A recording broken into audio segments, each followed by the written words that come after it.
দেশের সবচেয়ে সুদর্শন পুরুষ নাকি অ্যাডলফ খান। সত্যি কি তিনি সুদর্শন? সেই খোঁজ নিতে গিয়েছিলাম টিকটকে।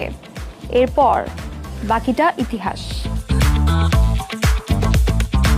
কখনো তাকে দেখা গেছে নারীদের শাড়িতে, কখনো আবার গাউনে, কখনো ভারী গহনায়, কখনো গর্জিয়াস মেকআপে নেচে গিয়ে তিনি তাল মেলাচ্ছেন। শুধু তাই নয়, বউ সেজেও ভিডিও বানাতে দেখা গেছে দেশের সবচেয়ে সুদর্শন এই পুরুষকে। যে মেয়ে আরেকটা মেয়ের সম্পর্কে ভালো করে না জেনে নষ্টামে বলতে পারে।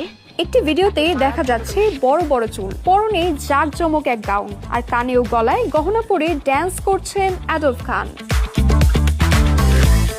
অন্য আরেক ভিডিওতে হট লুকে ধরা দিলেন অ্যাডলফ খান। কালো শাড়ি আর স্লিভলেস ব্লাউজে তিনি রূপের মাধুর্য ছড়াচ্ছেন নেট দুনিয়ায়।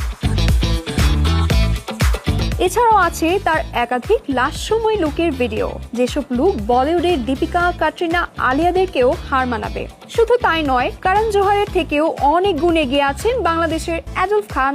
এই কারণেই হয়তো তাকে বাংলাদেশের সবচেয়ে সুদর্শন পুরুষ বলা হচ্ছে।